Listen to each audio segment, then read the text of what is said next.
So I'm going to open up a topic which is a very big topic in the Western world, in parts of Europe, and increasingly in other parts of the world, including Asia. I don't know a lot about the African picture. I know it's present, I just don't know how prevalent it is. So I want to go into it, since for many, many pastors, this topic, the related topics of depression and anxiety do come to the fore, okay? And when I moved, some years ago, I moved from pastoring in the very, very northeast corner of the United States to western Pennsylvania. The issue just seemed to just explode. I was facing this issue with so many people that I talked to. So even in terms of regions, there seem to be differences in the United States. So to lead into it, I'm going to put a couple of keywords on the board here, and they're going to guide us for what will be the first of 2 afternoon sessions. Each session is going to run about 50 minutes. So we're going to do a 50-minute session, maybe 45, 50 minutes, take a very short break, and then do one more 45 to 50-minute session. That's how this afternoon is going to run. So I want to talk and use a couple of words here that I want to explain here. I want to talk about what some would call the etiology of, let's see if I'm trying to get the right word exactly as I have it here. Yeah, okay, I want to make sure it's just right here. The etiology of what we call psycho-pathology. And I don't want you to be scared by the words. I know they're big ones. They're not words I use every day, but it sets us basically in a good direction. The etiology just means the source of something. How something starts up and then starts to take a direction. That's what etiology means. Etiology or etiology. All right? And psycho-pathology, if you break it apart, pathology has to do with something that involves being unwell or sick, okay? So if your psychology is unwell, something is going off with your psychology, what are some of the origins or the sources that can cause this set of problems? If you want to grab one of the mics, you could just turn it on and have at it.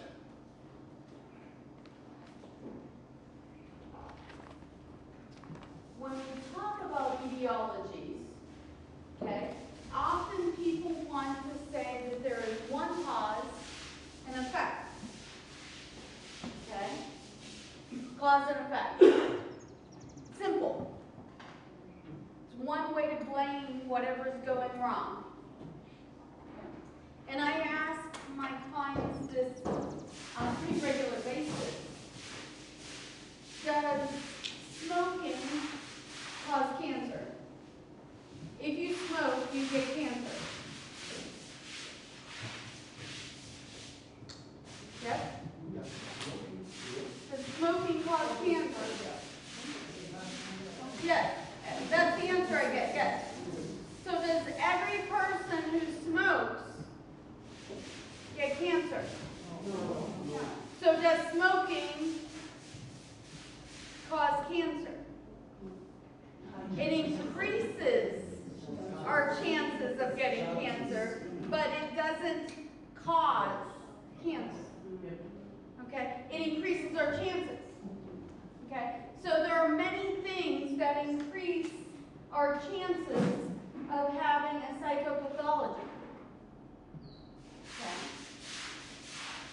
Maybe it's our environment. We're in a stressful environment. We're in, maybe, do you remember all the things that I said were holistic yesterday? Who remembers any of them?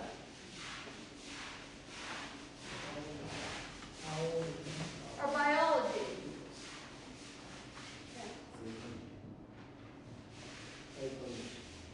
Okay.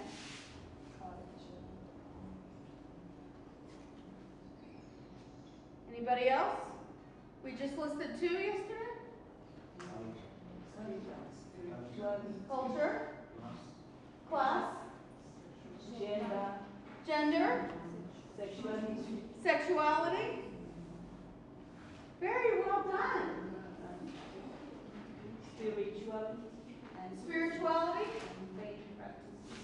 faith practices. Okay. So if one of these things are off, can we be depressed because we don't know where our next meal is coming from? Yes. Can we feel depressed because we feel off in our faith practices and our spirituality? This man was haunted for 3 years. Do you think that impacted his mental health? He was worried. Yes. Okay. So whenever we look at what is wrong, okay, why somebody is suffering, there's usually multiple reasons. Okay? So, I'm sorry I'm going to put you on the spot a minute, but you were worried about this. Did you have other responsibilities that you were worrying about at the time? Yes. Okay? You have a family to take care of. Okay, bills to pay. Okay?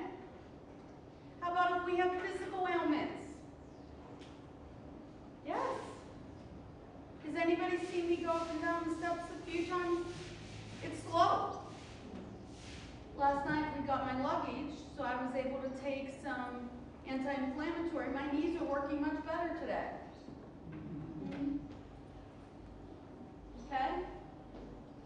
So when we look at why we might have this, when we might have some mental health issues, some anxiety, some depression, how about trauma? We're going to get into that next week.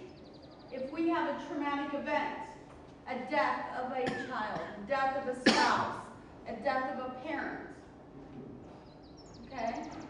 Death of a close friend, we're going to be grieving. You think we're going to be walking around all happy? No. No. That's impactful. Okay? Maybe if we're experiencing that trauma, we're a little angry at God. God, why'd you let this happen? Why me, God? I've been faithful. Somebody?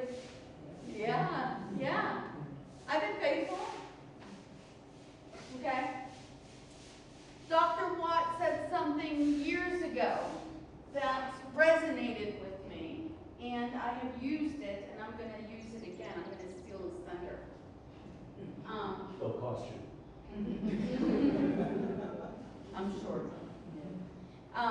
But he said that God is big enough, strong enough, powerful enough for us to be angry at him. He can take our anger. Okay? Okay. Now, I want to take that a step further. Okay? If I'm mad at somebody and I'm yelling at them, okay? And they yell back, okay? We're still communicating. Okay? There's still room for dialogue. We're there. Okay? I might be angry, but I haven't shut you out. So if we're still dialoguing with God, why me, God? Okay? Is that better than shutting God out? God wants a relationship with us. God desires to have a close relationship with us. Okay? So if we're still yelling, why me? We're still mad. We still have a relationship. If I go and I turn my back on God, I've just cut off the relationship.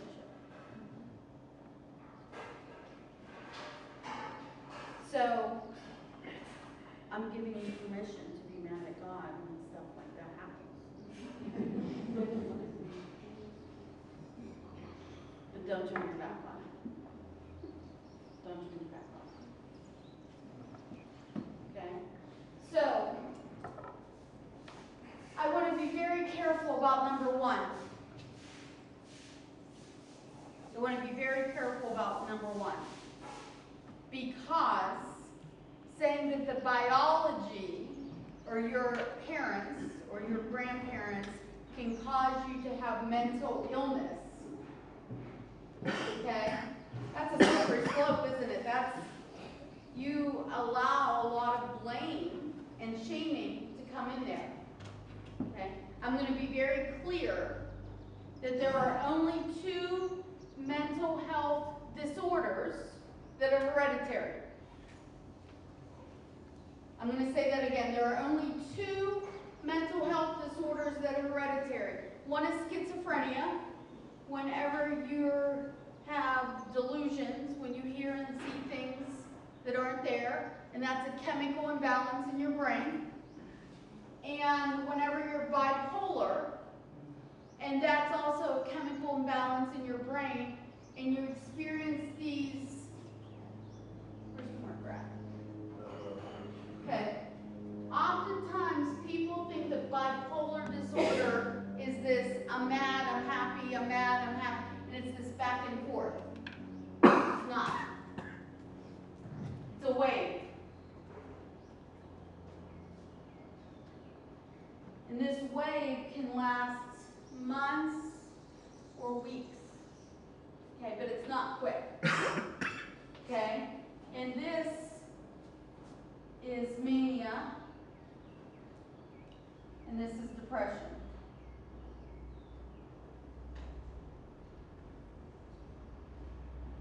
See, I didn't print in capital letters, you can't read it now.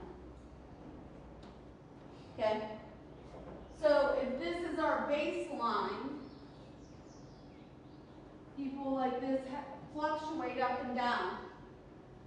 So they're very, very happy.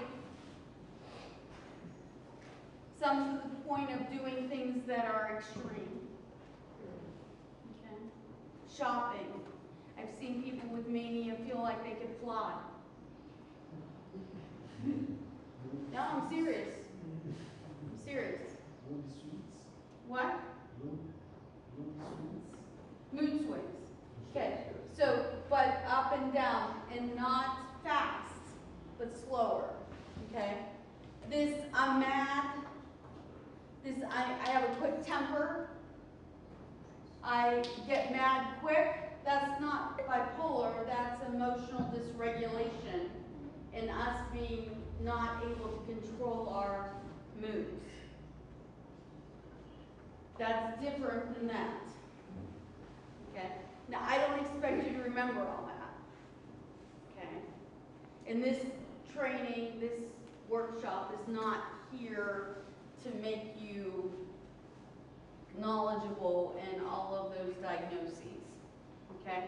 But whenever we talk about biology, I want you to be extra careful, extra careful, that we're not blaming parents or grandparents or families for somebody's mental health. Okay? That's why I explained all that. Okay, now, that being said, if I'm an anxious mother, are my children going to learn to be anxious? What are we teaching? If I demonstrate little hope in life, are my children going to learn to be depressed and hopeless?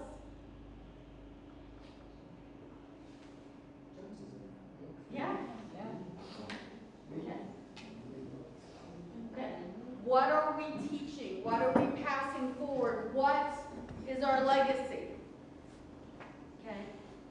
So, once again, we have to be careful what we choose what we want to pass on. Okay? I think there's often an automatic thought. My parents did it, it's good enough, it's tradition. But what are we passing on? What is it? Is it God's will or is it just tradition? Okay. Ben mentioned something at lunch. Come on up, Ben. We're going to put him on the spot a little bit. Just as long as you don't try to keep him. Or are you in trouble? So I had mentioned on the way to lunch that sometimes I wonder if you're agreeing with me or if you think, who is this crazy woman that is coming up with all of these ideas? And Ben, what did you say in response to that?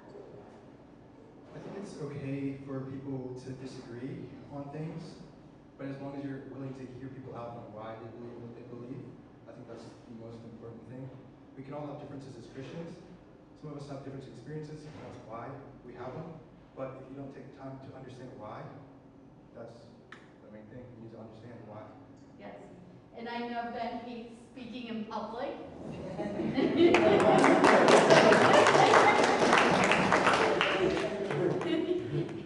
He gets very nervous about it, but he did a good job, didn't he? Yes.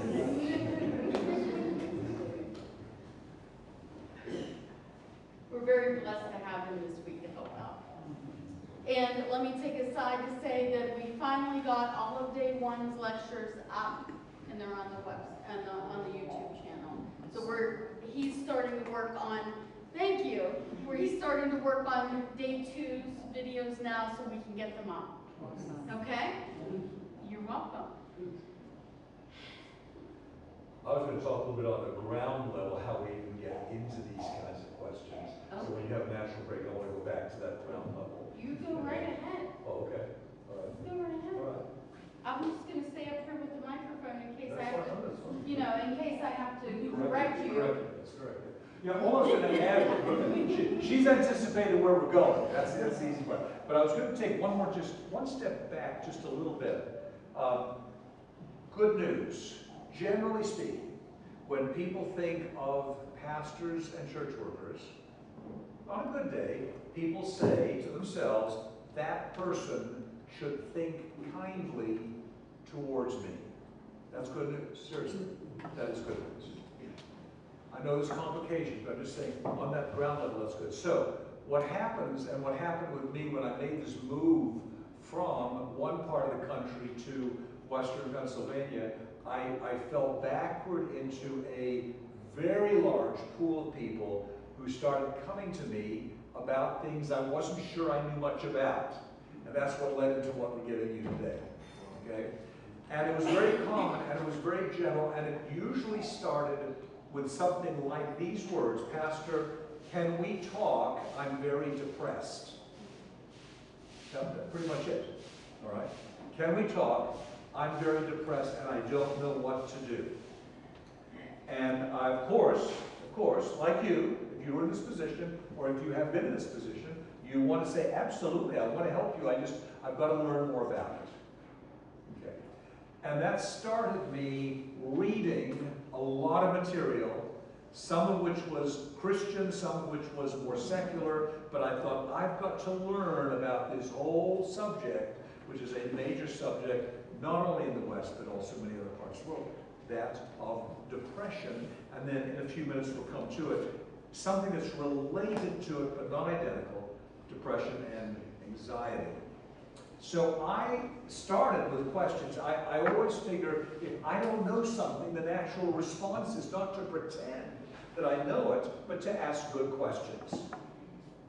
And so I was asking people, first some basic questions. You tell me you're depressed, what does that feel like? Now, you won't be surprised, I don't think, by any of these. And it depends on the person. So people would say, well, I feel very sad all the time. That's one of the common markers, okay?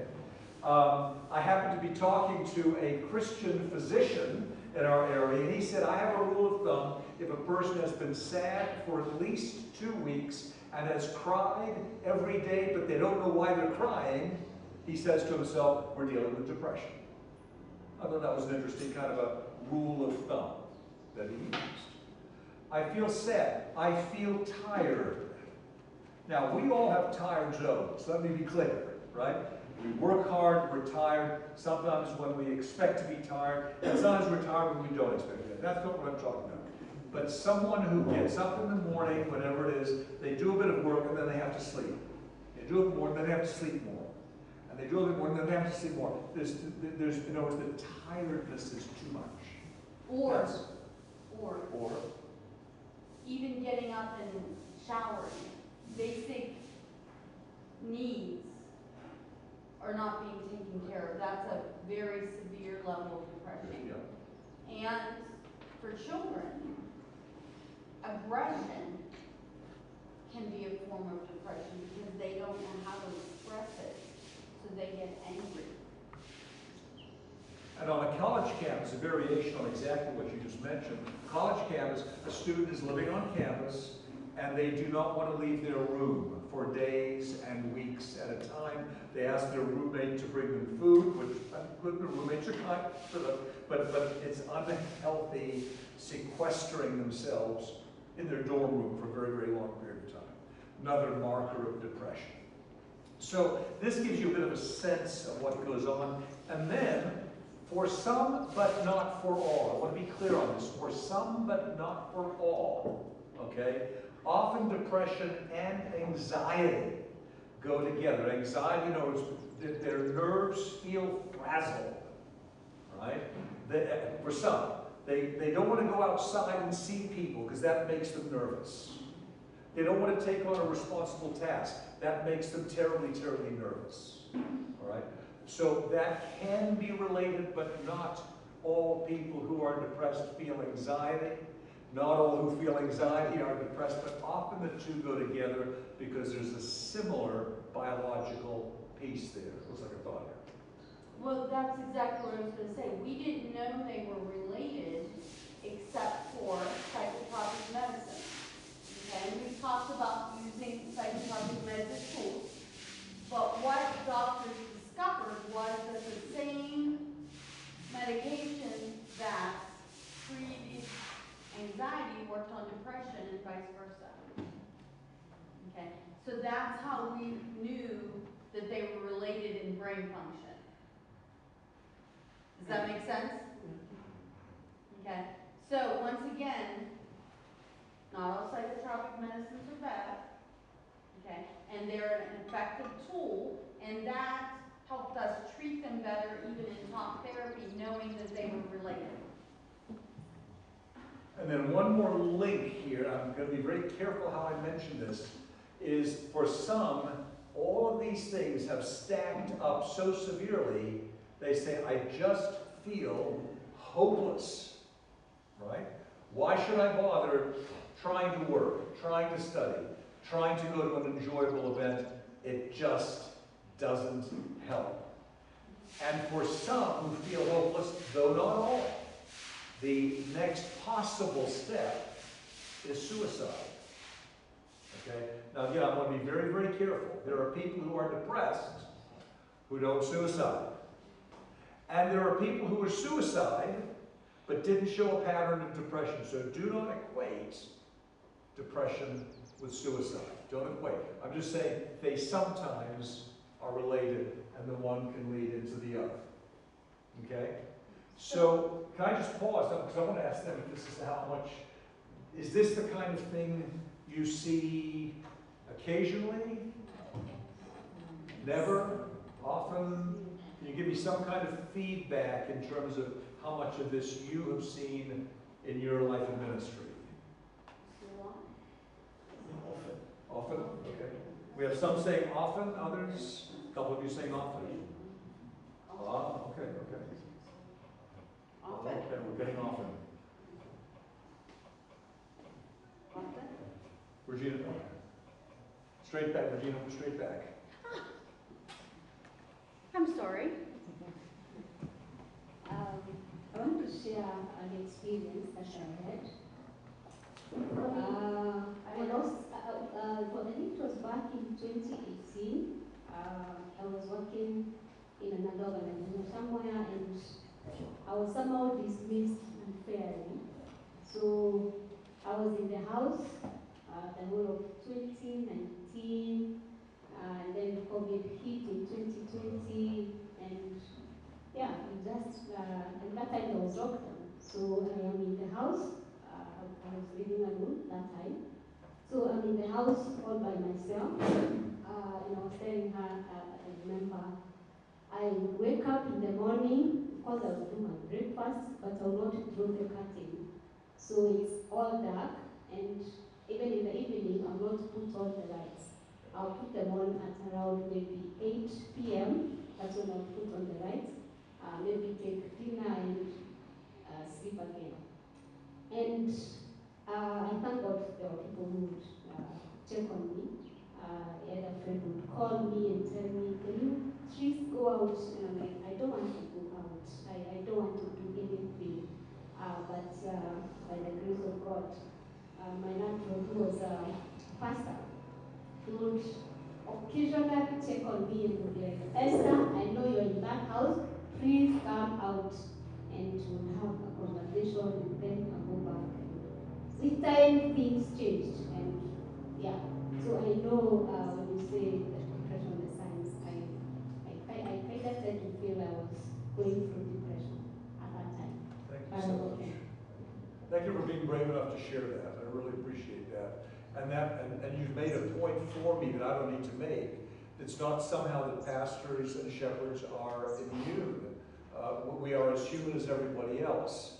And maybe we are more at risk than some others, because in addition to the challenges of life, and COVID drove many of us to the edge in one way or the other, we are then absorbing what other people are also bringing to us. And that adds to the pressure. And very often, because people think, well, they're the pastor, they don't have these kinds of problems, which is not true. But thank you so much for being willing to share that. We often get what's called secondary trauma. So helpers, those of us in helping professions, we take on others' hurts. So we don't experience those traumas firsthand, but we experience them secondarily. Okay, so while we're sitting with people, while we're consoling them, while we're going through tough life experiences, we're taking on their trauma, secondary trauma for ourselves. So it is not uncommon for helping professions to experience PTSD symptoms themselves. Okay? For reference, a depressive cycle usually lasts about 9 to 12 months untreated. Okay? The issue with that is, you think, what's the big deal? 12 months, 9 months, you come out of it, no big deal. Okay? Once you've had a depressive episode, you're about 50% more likely to have another. And after you've had the second, you're about 70% more likely to have a third. Okay, so we need to seek treatment, and we need to learn to deal with that depression. Okay, for children, it's about 9 months, which in America is about the same length as a school year, which means that they have been uninteractive their entire school year and have lost a year of learning. Okay? So, once again, we set up a pattern if we don't seek treatment, if we don't seek understanding, if we don't seek help. Okay? That we're repeating these cycles and sometimes making them worse. Okay? This long-standing, I take no joy, is a different type of depression. It's called dysthymia.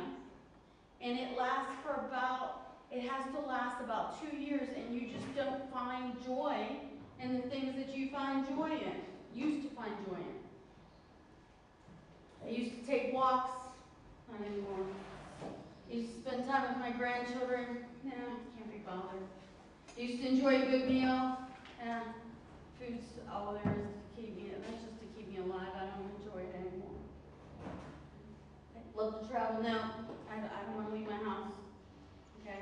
So when we have this lack of joy in everything that we do, that is a very long term, lasting 2 years or more, of this low grade depression. Okay? There are other types, but once again, this is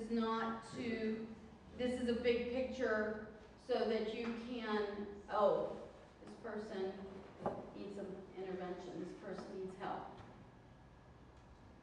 Okay? So the question then is, how did this come about? Yes, Don. Could there be a mild depression? Yes. Yes. Yes. And many people probably feel a mild depression, and maybe in time it takes care of itself, maybe. So here's this lecture, what I'm about to say is I think going to go to your question and some others as well. How about if I talk a little bit further, we can circle back around if you'd like. I want to make a reference that I did yesterday. Remember when I said that I was going through seminary and I would have a depressive episode? And I would take the 8 weeks off, because that's how long my classes were. And I would give myself the 8 weeks to pull myself together to overcome the depressive episode. Because I knew that I was engaged in it. I could feel it. I felt heavy. Okay? But one of the best things that we can do when we feel this way is, and this is not only for you, but this is for your congregation members, is to keep a schedule. Get up at the same time. Eat at the same time. Exercise at the same time. Go to bed at the same time. Because those routines help our body to overcome our natural tendency to be sluggish. Okay? So we don't feel like it. But there's a lot of things I don't feel like doing. Who feels like getting up and going to work? Not many people. We'd rather sit with our feet propped up and somebody give us a paycheck, right? Okay, but the key thing whenever we feel those episodes is that we keep going, not to the point of exhaustion, but just keeping ourselves in a routine so that our bodies can naturally, this is how biology works with psychology. When we sleep better, it impacts our mental health significantly. If we sleep too much, if we sleep too little, we're going to impact our mental health. Okay? So keeping that routine is one step that you can help not only yourself, but your congregation members to overcoming depression. Just a little tip. So let's go ahead. I want to talk about the backgrounds to lead into this. Okay, we're going to do some various swipes on this. So we've talked already that there is a biological component.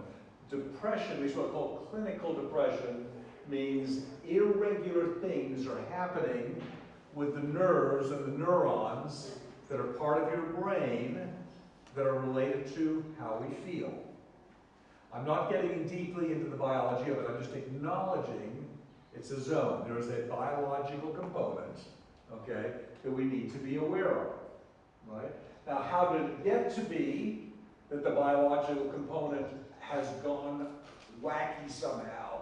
There's various possibilities to that, including anything from family biological patterns, to family psychological patterns that influence the biology, to medications that you're on, to sleeplessness, to all sorts of things. I'm just saying there is a biological component. Okay, you want to be aware of that.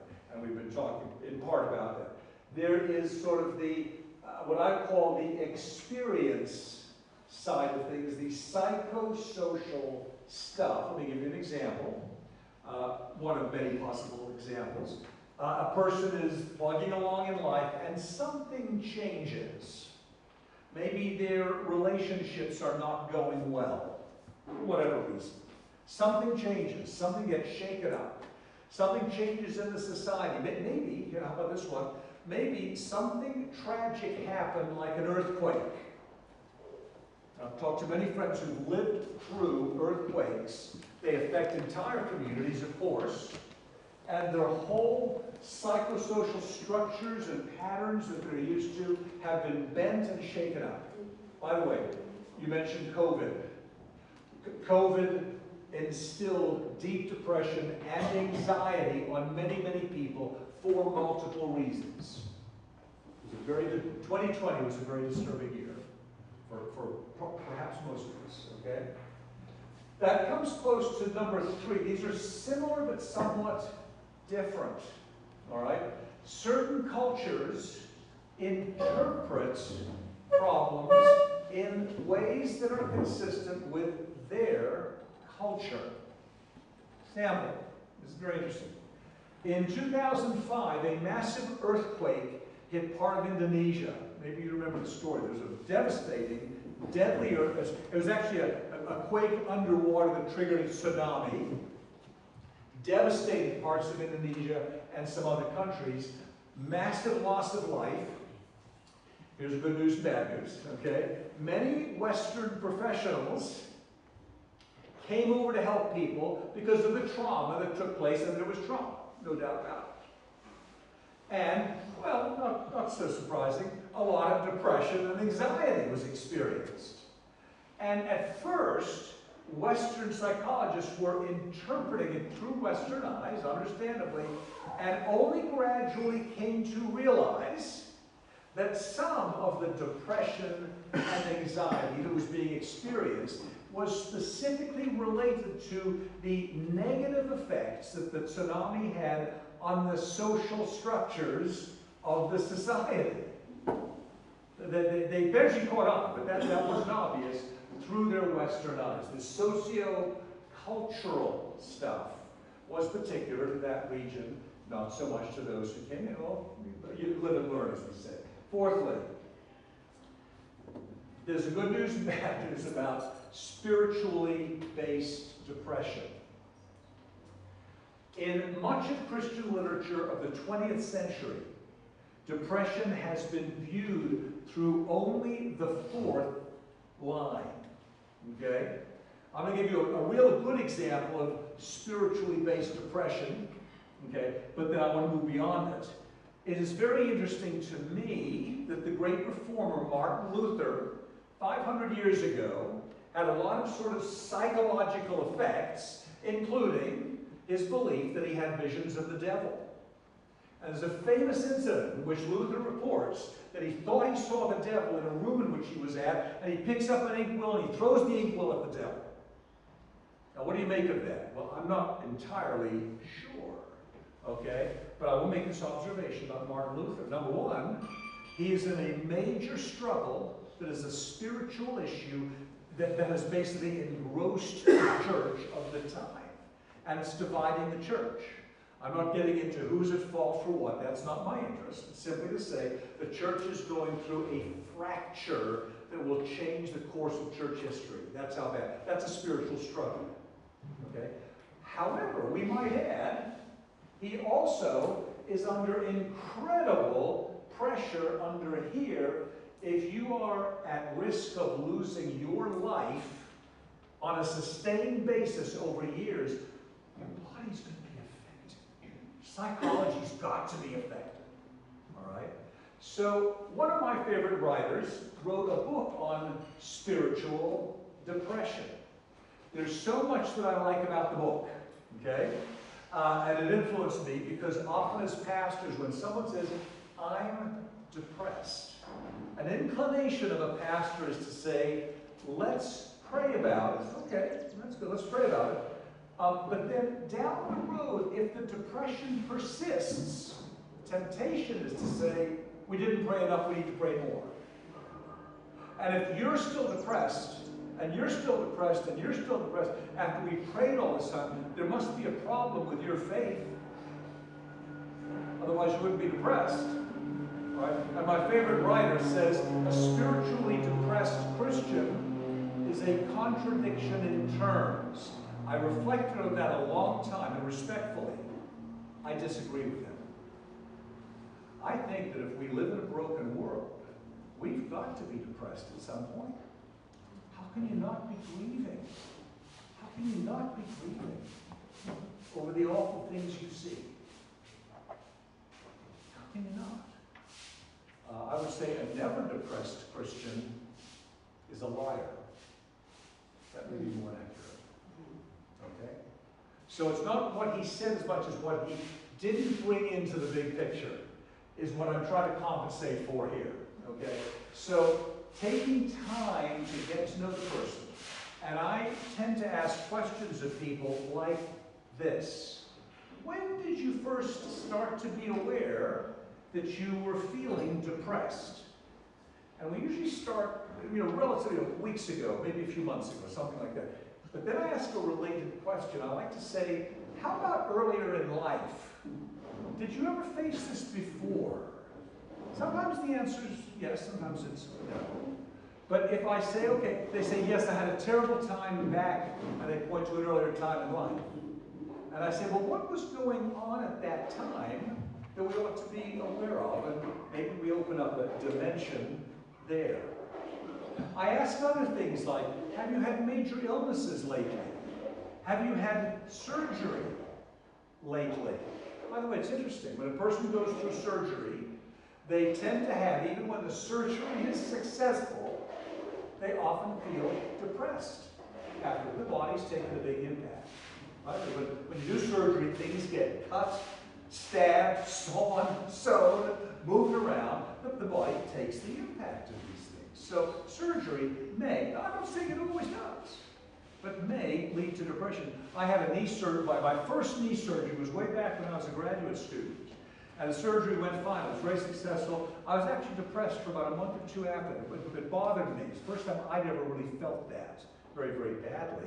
Interestingly, many, many years later, when I went through the massive surgery of open heart surgery, I didn't get depressed. I came out of it very well. It seems so strange that the minor surgery led to depression. The major surgery wasn't a problem.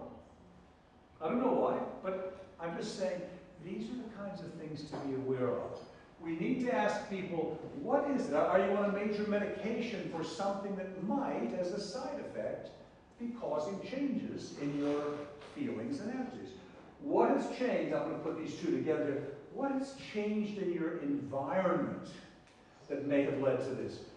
Are you having deep struggles about something? I have a very, very good friend, longtime friend. He is a man who is married, and he has children, and he related to me privately. He said, I won't tell you this privately. He says, I don't tell anybody else. He says, I struggle with same-sex attraction to men. Now, he's not involved with any sexual relationships with men, but that is a personal attraction point to him, and it troubles him deeply. And he is often depressed, and I suspect that at least is part of the picture. There may be more to it, but that may be part of it. I'm open to all kinds of things that may play into the fact when someone says to me, I'm depressed, I don't know what to do. I don't know either yet, but I want to take a step back and look at what has led up to this. And as I start to get acquainted with it, I try to then figure out where do we go next. You know, we sometimes say to be human is to be a being who is a bio, psycho, social being. We're all of these things. We're all of these things. Body, mind, heart, soul, spirit. The Bible uses many words to get at different aspects of what it is to be human. Okay? And it doesn't always distinguish, for example, what's the difference between soul and spirit? Those two words could be getting at the same thing, or maybe just angles of the same thing. The point is, the Bible gives us a picture of the complexity of being human. So what happened with me about 35 years ago, when I moved to the new pasture that I picked up at that point, these issues just seemed to burst open. It was the early 1990s. I had never in my life, up to that point, seen so much of this going on. And I felt I had to get some understanding, a lot of reading, a lot of listening to resources to try and at least begin to make sense. I'm not an expert in it, but I've been forced to pick up some understanding of it because, and many of you said the same, it's very frequent. This is out there. And in addition, you yourself might be tangling with these kinds of things. So these are what we call potential etiologies of the psychopathology. In this case, we're with a view towards depression and its related experience of anxiety. We want to be aware of the complexity of being human. Okay? Question, comment, let me get you a microphone. I don't, do you have a mic? I don't see them anywhere, are they? You go on there? Okay. Yeah. There's a practical case in our place. Okay. And I always kept wondering what the problem is, because I see there's a problem, but I can't understand what the problem is. There's a woman in our area whom I knew very well to be, okay, she's saved, she's a good sister in Christ, of course a family person, and a woman of faith actually, and she's a very nice preacher. She used to preach in open air meetings, crusades. She's good spiritually, the way I perceive. But then, at some point in life, some things started getting extreme in her, I don't know to say, the way of doing. It's like she went extreme in every angle of spirituality, in this sense. For example, you would see her preaching and preaching and preaching and preaching and preaching and preaching without ceasing, and she, in her prayer, in having, always she speaks about witches. Okay, these things are there, but then it's like, it's extreme. She always rebukes evil spirits. She always speaks about people who are bewitching her, bewitching the family. And sometimes she would wake up in the night and start praying, and she would pray loud and for long hours. And you would see her walking on the road, and she's preaching to nobody. You know, she's doing ministry somehow, but everything is just too extreme. Everyone looks at her and sees, it's like she's gone past it. It's like something is wrong. But I couldn't figure out. But when you are saying about spirituality, now this is my point of question. Could that be a sign of spiritual depression? Are those the manifestations? Because that problem has persisted actually until now. That is her life, and people look at her like she's a mad woman. But I can't comprehend, because she was very upright. But that is and all her madness is in the line of ministry. She preaches, she prays, but everything is just too extreme. And I'm going to just say very, very broadly, 3 or 4 diagnostic possibilities come to mind, but I am not a diagnostician. So I can think creatively and reasonably. I'm thinking about 4 different possibilities, but I'm not going to say one because it's not my job to say because I don't know her and I'm not trained. But I can say what you said, where something somewhere is just wrong. It's off. And I'm glad you were able, can I say something about this? I'm very glad you were able to say in so many words, she's a true believer. So for her, you know, this is a true believer. It's a true believer who is in Christ, as far as we know, yet something in this other zone is very unwell. Because sometimes the temptation for pastors is to say, oh, you've got these problems in your life, that's because you're not a believer. We don't want to go that route. God knows the soul. We can maybe come to some tentative conclusions, but we want to be very cautious. And I have actually dealt with a couple of similar things. Again, I don't know if it's the same diagnosis. I'm just saying on the surface, similar behavior patterns with some men, but also some women as well. And it's troubling because you know something's wrong. And let me add something. I have a friend who is doing some similar things. I'll leave it at that. I'm going to be very vague.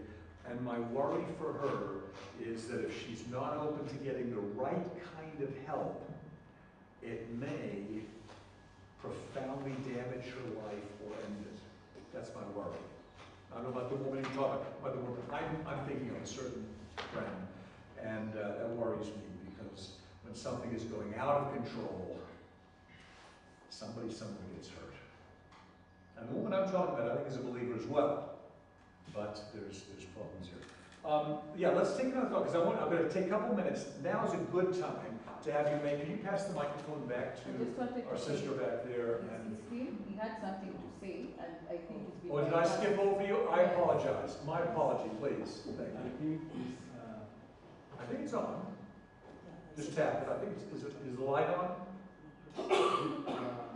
This issue of depression, it is a disease. What is the disease? This issue of depression that you are teaching us.